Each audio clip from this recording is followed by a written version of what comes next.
"You're not a real SEAL," Henry spat, his laugh cutting through the crowded mess hall like a serrated blade. He shoved her trident patch back across the table, sneering at the woman sitting in the corner. 48 hours later, 500 soldiers stood in silent, humbled awe. They finally knew the truth. Forward operating base.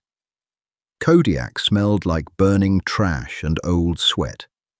Set in a nameless, wind-scoured valley in the Horn of Africa, it was a dumping ground for joint task forces. The air was thick, gritty, and perpetually hot. It clung to the skin like a wet wool blanket.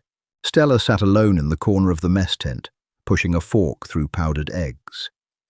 She was lean, her uniform hanging off shoulders that were broad but devoid of the cartoonish bulk most infantrymen possessed. Her hair was buzzed tight to her scalp. A jagged, faded scar cut through her left eyebrow, the only visible souvenir from a kinetic breach in Ramadi 3 years prior. She didn't look like a recruitment poster. She looked tired. The mess tent was packed. 500 personnel, mostly army infantry, some Marines, a smattering of support staff, crowded the folding tables. The noise was a dull roar of clinking metal, complaints about the heat, and forced laughter. Then, the laughter near the center aisle stopped being forced. It got loud, performative.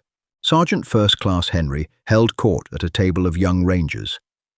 Henry was a relic, built like a brick outhouse, a jawline like an anvil, and a worldview entirely shaped by a bygone era of warfare. He was a capable soldier, but his ego entered a room 5 minutes before he did. Stella felt the shift in the room before she saw it, the subtle turning of heads, the sudden drop in ambient noise. Henry stood up, a tray in one hand, and walked deliberately toward her corner. His boots thumped heavily against the plywood floor. The young rangers trailed behind him, a pack of hyenas waiting for the lion to make the kill. He dropped his tray opposite Stella. The plastic clattered loudly. She didn't look up. She took a bite of her eggs, chewed slowly, and swallowed. "Lieutenant," Henry said. The word dripped with a manufactured, sarcastic respect. "Sergeant Henry," Stella replied. Her voice was flat, a calm, still lake. "Me and the boys were just having a debate." Henry leaned forward, resting his massive forearms on the table. He smelled of chewing tobacco and cheap body wash. "We were looking at that bird on your chest, the trident." Stella finally looked up. Her eyes were dark, unreadable. "It's a patch, Sergeant. Issued by the Navy." "Right, issued." Henry smiled, looking back at his boys. They chuckled dutifully. "That's the word, isn't it? Issued. Handed out. Because the brass in Washington decided the teams needed better PR. Needed to look progressive for the cameras." The silence in the tent was now absolute. 500 sets of eyes were locked on the corner table. Support clerks paused with coffee cups halfway to their mouths. Marines stopped chewing. Everyone knew the rumor. The first female SEAL to rotate through Kodiak. Half the base thought it was a social experiment. The other half thought it was an insult to the guys who had died earning the pin. "Do you have a question, Sergeant?" Stella asked. She didn't shift her weight. She didn't cross her arms. She remained entirely open, yet completely impenetrable. "Just trying to figure out how they modify the obstacle course," Henry said, his voice carrying to the back rows of the tent.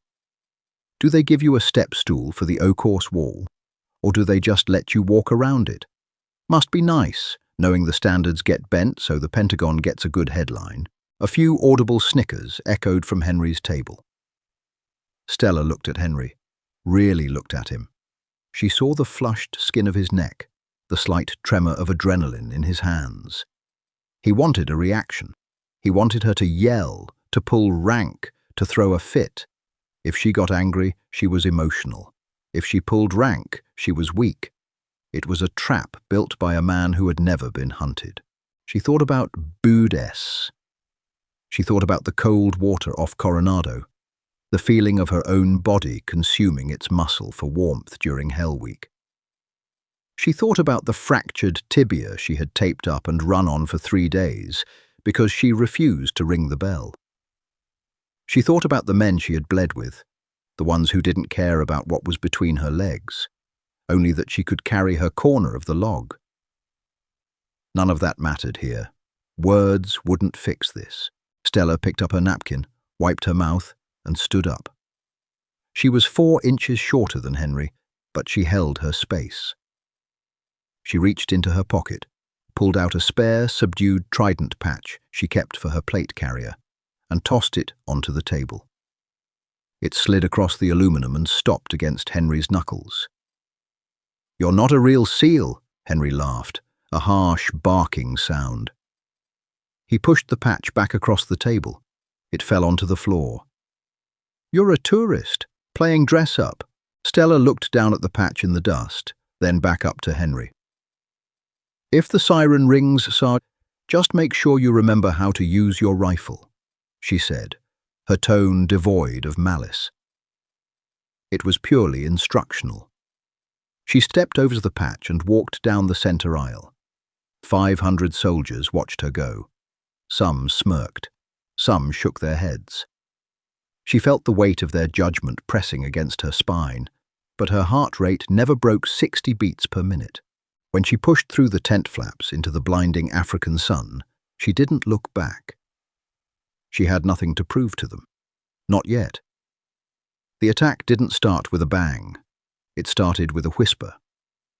At 02:14 hours, 2 days after the incident in the mess hall, the power grid at FOB Kodiak failed.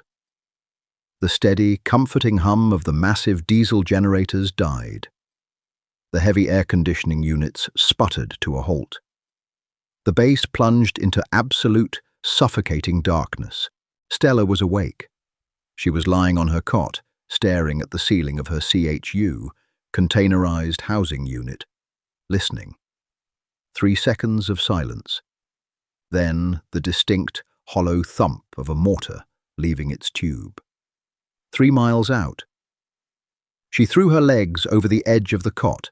Muscle memory took over. In the pitch black, her hands found her boots. Left, right. Lace, pull, tie.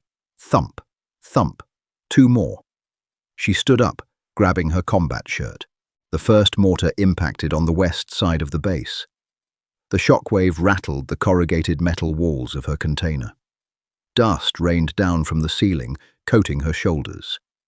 The base sirens began to wail, a synthetic, rising shriek that cut through the night. Men began to shout, the frantic, disorganized sounds of a garrison waking up to a nightmare. Stella slipped her plate carrier over her head, fastened the cummerbund, checked the seating of her magazines, 4 in the front, 2 on the belt, IFAC on the lower back, radio on the left breast. She grabbed her MK-18 rifle, slapped a magazine into the magwell, and racked the charging handle. The mechanical clack-clack was the only sound that made sense in the chaos. She hit the button on her helmet, lowering her 4-tube panoramic night vision goggles, NVGs, over her eyes. The world shifted into a crisp, glowing phosphor green. She pushed her door open and stepped into the madness. Kodiak was tearing itself apart. Support troops were sprinting blindly toward concrete bunkers, some without their armor, boots untied. Tracers were already scratching angry red lines across the starless sky. The radio on her chest crackled to life, filled with the frantic, overlapping voices of the Base Defense Operations Center. Multiple impacts on the west wall, Sector 4, taking small arms fire from the ridgeline. "Bide! V-bide at the main gate! Brace!" Stella dropped to one knee behind a concrete T-wall just as the vehicle-borne improvised explosive device detonated. The sound wasn't a noise. It was a physical blow. The ground heaved violently. A massive fireball erupted over the eastern perimeter, turning the green hue of her NVEGs into a blinding, washed-out white for a fraction of a second before the auto-gating kicked in. Shrapnel and pulverized rock rained down across the compound, clattering against roofs and armor. The main gate was gone. "Breach! Breach at the east gate!" the radio screamed. "QRF-1 is pinned down. We need immediate reinforcement at Sector Alpha." Sector Alpha. That was Henry's sector. His Ranger platoon was the quick reaction force tonight. Stella didn't wait for orders. The Joint Task Force commander was 1,000 miles away in a tactical operations center, looking at drone feeds. The base commander was likely scrambling to figure out which way was up. She moved. She didn't sprint like a panicked recruit. She moved with a low, predatory glide, sliding from cover to cover, H-barrier to sandbag wall to burned-out Humvee. She flowed through the chaos like water around jagged rocks. As she neared the eastern perimeter, the sounds of battle changed. The distant thumps were replaced by the deafening, rhythmic hammering of a DSHK heavy machine gun. The enemy had rolled a technical, a pickup truck with a mounted gun, right into the smoking crater of the main gate. 50 caliber rounds were tearing through the defensive barriers like paper. Concrete shattered. Sandbags exploded, filling the air with a blinding dust storm. Stella slid behind a destroyed guard tower, 50 yards from the breach. Through the green phosphorus glow of her goggles, she assessed the geometry of the kill zone. The enemy had established a foothold. A dozen fighters were pouring through the gap, using the technical's heavy fire as cover. And trapped in the middle of it, pinned behind a low concrete berm, completely inadequate for 50 caliber fire, was Sergeant Henry and 5 of his men. They were trapped in an enfilade. The heavy machine gun was chewing the top of their berm to dust. One ranger was lying on his back, clutching his leg, screaming in a voice that cracked like a child's. Henry was pinned on his stomach, his helmet gone, bleeding heavily from a gash on his forehead. He was desperately trying to blind fire his M4 over the berm, but the suppressive fire was too heavy. They were fish in a barrel. 2 more bursts, and the DSHK would cut right through their cover. 50 yards away, a platoon of regular army infantry was frozen behind a barracks building, terrified to step into the lane of heavy fire to support the Rangers. They were leaderless, paralyzed by the sheer volume of noise and violence. Stella keyed her radio. "Command, this is Viper 1. I have eyes on the breach. QRF is pinned. Enemy heavy armor in the gap. I am engaging." "Viper 1, be advised. We cannot risk pushing reinforcements into that kill zone until the heavy gun is neutralized." "Copy," Stella said. Her voice was flat, devoid of adrenaline. It was the same tone she had used in the mess hall. "I'll neutralize it." She switched her rifle selector from safe to semi-auto. The math of the battlefield played in her head. She had 50 yards of open ground between her tower and a flanking position that offered an angle on the technical. The DSHK gunner was sweeping back and forth in 3-second bursts. 1, 2, 3. The gun paused as the shooter adjusted his grip. Stella broke cover. She didn't run. She exploded forward, a shadow moving violently through the dust and smoke. The heavy gun roared back to life, the tracer rounds flying high and left, chewing into the barracks behind her. She hit the dirt behind a rusted shipping container, sliding on her knees, bringing her rifle up before her. Forward momentum had even stopped. Through her optic, the world was a crisp green circle. She placed the red dot on the technical.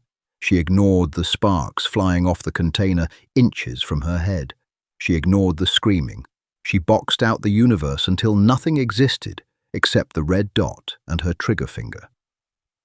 She exhaled, half a breath out, pause, squeeze, crack. The DSHK gunner's head snapped back violently. He slumped over the weapon, his finger pulling down on the trigger, sending a final wild burst of 50 caliber rounds straight up into the night sky before the gun fell silent. Without the deafening roar of the heavy machine gun, the battlefield suddenly felt terribly quiet, leaving only the popping of small arms and the desperate shouts of the wounded. Stella didn't admire her work. The gun was down, but the breach was still open, and enemy fighters were rushing the pinned Rangers. She broke cover again, closing the distance to the berm where Henry was trapped. She moved on the flank of the advancing insurgents. They never saw her coming. Crack, crack, 2 rapid shots. The lead fighter dropped. She kept moving, firing on the move. The fluid, mechanical perfection of close-quarters combat training took over. Hips square to the target, heel-to-toe walking. Crack, crack. Another fighter fell, his rifle clattering against the asphalt. The remaining insurgents panicked, turning their attention from the berm toward the lone shadow tearing into their flank. They sprayed wildly into the dark. Stella dove over the concrete berm, landing hard in the dirt right next to Sergeant Henry. Henry flinched, throwing his arms up, his face pale beneath the blood and dirt. He stared at her, wide-eyed, trying to process what had just dropped out of the sky. "Sergeant," Stella said, her voice cutting through the ringing in his ears. She checked her magazine, dropping the half-empty one and slapping in a fresh piece of polymer. Henry opened his mouth, but no words came out. He looked at the dead gunner on the technical, then at the bodies of the fighters flanking his position. "Are you done bleeding, or are we going to hold this line?" she asked. Henry swallowed hard, the arrogance of the mess hall entirely burned away by the fires of reality. He grabbed his rifle. "I'm good," he choked out. "Then get your men up," Stella commanded, leaning over the berm, her rifle tracking for new targets. "The night's just getting started." The air tasted like copper and pulverized concrete. Dust hung in a thick, choking cloud over the shattered eastern gate. "Jenkins!" Stella barked, her voice cutting through the ringing in the ranger's ears. She pointed at the young private who was frozen, staring at his wounded squadmate. "Grab his dragstrap, pull him into the crater behind the berm. Go!" Jenkins blinked, the shock breaking. He grabbed the heavy nylon webbing on the back of the wounded man's plate carrier and hauled him backward into the depression left by a previous mortar strike. Stella didn't wait to see if Jenkins followed orders. She was already moving. She dropped to a knee beside the wounded ranger. His femoral artery was nicked. Blood was pulsing out in rhythmic, terrifying spurts, pooling black in the green glow of her night vision. "Hold this," Stella told Henry, shoving her rifle into his chest. She ripped the tourniquet from her chest rig. There was no gentleness in her movements. Combat medicine is brutal. She looped the thick band high and tight around the ranger's thigh, cranking the windlass until the nylon dug deep into the muscle. The kid screamed, a raw, ragged sound. "Shut up," Stella said. It wasn't mean. It was an anchor. A firm, heavy reality to pull him back from the panic. "You're fine. Keep breathing." She secured the windlass and snatched her rifle back from Henry. "They're going to push again," she said, peering over the shattered concrete lip of the berm. "They lost their heavy gun, but they still have the numbers. They know this gap is open." Henry nodded. The swagger was entirely gone. His face was a mask of dirt, sweat, and rapidly drying blood from the gash on his head. He looked at the woman beside him. Her breathing was even. Her hands didn't shake. She was analyzing the kill zone with the cold, detached precision of a mechanic looking at a broken engine. "What's the play, Lieutenant?" Henry asked. It was the first time he had used her rank without a sneer. "We funnel them," Stella said, pointing down the narrow alleyway created by the destroyed H-barriers and the burning technical. They have to come through the choke point to get into the compound. We cross-cover the gap. You take the left side of the burning truck, I take the right. Jenkins, you cover the center. Nobody shoots until they cross the shadow of the guard tower. Understand? Understood, Henry grunted. Consolidate ammo, she ordered. Henry checked his rig. 2 mags. Jenkins checked his. 1.5. Stella reached to her belt, pulled 2 fully loaded magazines, and tossed one to each of them. Make them count. The radio crackled. Viper 1, command. We are trying to rally QRF-2, but we have secondary breaches on the north wall. You are on your own for the next 20 mics. Can you hold the eastern gap? Stella keyed her mic. Affirmative, command. We hold. She didn't look at Henry to ask if he was okay with that. It wasn't a democracy. The silence stretched. It was a heavy, suffocating quiet, broken only by the crackle of the burning truck and the distant, muffled thumps of the firefight on the north wall. The heat from the flames washed over them, baking the sweat into their uniforms. Then the shadows moved. Through her optics, Stella saw the thermal blooms of a dozen fighters massing just outside the wire. They were disorganized, shouting to each other in rapid, harsh bursts, emboldened by the lack of returning fire. They thought the berm was dead. They surged forward, a chaotic wave of AK-47s and chest rigs, pouring through the shattered gate, silhouetted against the burning technical. They crossed the shadow of the guard tower. Execute, Stella said softly. The berm erupted. Stella's rifle barked in measured, controlled pairs. Crack, crack. A fighter in the front dropped. She transitioned to the next target. Crack, crack. Another fell. She wasn't just shooting.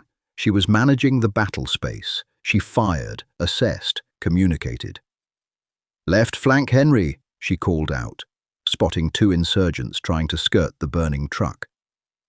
Henry shifted fire, his M4 chattering in short bursts. The fighters stumbled and collapsed into the dirt. The enemy realized they had walked into a meat grinder. They returned fire wildly, spraying the concrete berm. Rounds snapped overhead, sounding like angry hornets. Concrete chips flew into Stella's face, cutting her cheek. She didn't blink. She ducked beneath the lip, reloaded, and popped back up from a different angle. An insurgent stepped out from behind the technical, hoisting an RPG onto his shoulder. Stella didn't have a shot. He was shielded by the engine block. "Grenade!" she yelled, pulling a fragmentation grenade from her belt. She yanked the pin, let the spoon fly, and counted. 1,000. She hurled it over the berm. It bounced once on the hood of the burning truck and dropped behind the engine block. The explosion was a deafening crack that shook the ground. The RPG gunner was thrown backward, the rocket detonating harmlessly against the dirt wall of the perimeter. "Push up!" Stella yelled, recognizing the break in their momentum. If they stayed behind the berm, they would eventually be overrun. They needed to own the gap. She vaulted over the concrete. Henry didn't hesitate. A day ago, he would have laughed at the idea of following her. Now he scrambled over the wall right behind her, Jenkins trailing to cover their rear. They pushed into the smoke and the fire, stepping over the dead, securing the choke point directly at the gate. They established a new baseline, turning the remains of the technical into their own cover. For the next 45 minutes, they bled the enemy dry. Wave after small wave tried to probe the gap. Every time, they were met with the ruthless, mechanical efficiency of Stella's crossfire. She moved between cover with a predatory grace, barking out ranges and targets, keeping Henry and Jenkins in the fight when the sheer terror of the noise threatened to shut them down. She didn't yell to be heard. Her voice just cut through the chaos because it was the only thing that sounded sane. By the time the third attack repelled, the barrels of their rifles were smoking. The air was grey with cordite. Stella dropped to a knee behind a blown-out tire, her breathing finally ragged. She checked her chamber. Empty. She checked her belt. Empty. She dropped the magazine, reached to her drop-leg holster, and drew her sidearm. She looked over at Henry. He was slumped against the rusted fender of the truck, panting heavily, his rifle resting on his knees. His eyes were wide, staring out into the dark. "Status?" Stella asked. Henry looked at her, really looked at her. He saw the blood running down her cheek, the soot caked into her skin, the absolute, unyielding iron in her eyes. "Black on ammo," Henry rasped. "We're dry." Stella gripped her pistol tighter. "Then we use the steel. Hold the line." The attack broke right before the sun breached the horizon. The distant popping of gunfire on the north wall tapered off into sporadic, nervous shots. And then, finally, silence. The insurgents, realizing the base had not collapsed and that the quick reaction forces were finally mobilizing, melted back into the rocky hills. The sky turned a bruised purple, then a pale, dusty grey. Stella pushed her night vision goggles up, the lock clicking loudly in the quiet dawn. The world shifted from phosphor green to a muted, exhausted reality. Fob Kodiak was a wreck. Black smoke billowed from the barracks and the motor pool. The smell of burning rubber and roasted meat was thick enough to chew. At the eastern gate, the carnage was absolute. A semicircle of bodies lay scattered in the dirt, leading up to the burning chassis of the technical. The ground was littered with thousands of brass casings, glinting dull gold in the early light. The concrete barriers were chewed down to their rebar skeletons. In the center of it, all sat Stella. She was perched on a piece of shattered H-barrier, her forearms resting on her knees. Her pistol was still in her right hand, resting casually against her thigh. She was staring out at the desert, watching the horizon for any movement. Henry sat 10 feet away, next to Jenkins and the wounded ranger, who was pale but stabilized. Nobody spoke.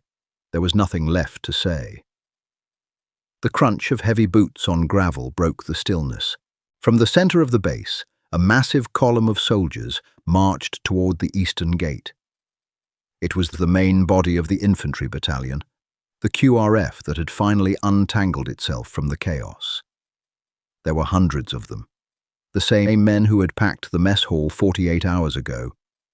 They approached the breach with their rifles up, expecting a firefight. Instead, they found a graveyard. The lead element, a young captain, lowered his rifle as he took in the scene. He looked at the destroyed technical. He looked at the bodies. Then he looked at the 3 people holding the gap. The crowd of soldiers fanned out, their eyes wide as they processed the geometry of the battle. They saw the drag marks where Jenkins had pulled the wounded man. They saw the tight, concentrated piles of brass where Stella had held her angles. They saw the blood on her face and the soot on her hands. The captain walked up to Henry. "Sergeant, we got delayed at the Toke. We thought this gate was overrun." Henry slowly pulled himself up to his feet. He looked exhausted, older than his years. He slung his empty rifle across his back. He didn't look at the captain. He turned around and looked at the 500 soldiers gathered behind him. The snickers from the mess hall were gone. The skeptical stares were replaced by a heavy, profound awe. Henry walked past the captain. He walked straight towards Stella. The entire battalion watched in dead silence. Stella didn't stand up. She just tilted her head, acknowledging his approach. Henry stopped in front of her. He reached into his chest pocket. His fingers were trembling slightly, coated in dried blood and dirt. He pulled out a small rectangular piece of fabric. It was the subdued trident patch, the one he had pushed off the table, the one he had called a PR stunt. He had gone back and picked it up off the mess hall floor. He didn't offer a flowery apology. He didn't make a grand, cinematic speech for the audience. The blood they had just shed together made words cheap. Henry stepped forward, reached out and pressed the Velcro patch firmly onto the empty square of loop fabric on the center of Stella's plate carrier. He smoothed it down with his thumb, making sure the eagle and the anchor were perfectly straight. He took a half step back. He didn't salute. They were in the field, but he squared his shoulders and stood at the position of attention. "My sector is secure, Lieutenant," Henry said. His voice was hoarse, but it carried across the quiet morning air, reaching every soldier standing in the dust. "Awaiting your orders?" Stella looked down at the patch on her chest, then up into Henry's eyes. The cynical defiance was gone, replaced by the only thing that mattered in their world: the absolute trust between people who hold the line in the dark. She holstered her pistol and stood up. "Get your man to the medic, Sergeant." "Sergeant," Stella said, her voice calm, slipping back into the rhythm of the job. "Then get some water. We have a wall to rebuild." She turned and walked past the crowd of soldiers. They parted for her instinctively, creating a wide path, their eyes tracking the patch on her chest until she disappeared into the smoke. Stories like this remind us that true respect isn't given. It's forged in the fire. If Stella's grit, tactical brilliance, and refusal to break under pressure kept you on the edge of your seat, hit that like button to honor the real-world operators holding the line in the dark. Share this video with someone who needs a reminder about what real strength looks like. And don't forget to subscribe for more deeply human, boots-on-the-ground stories every single week. Stay frosty.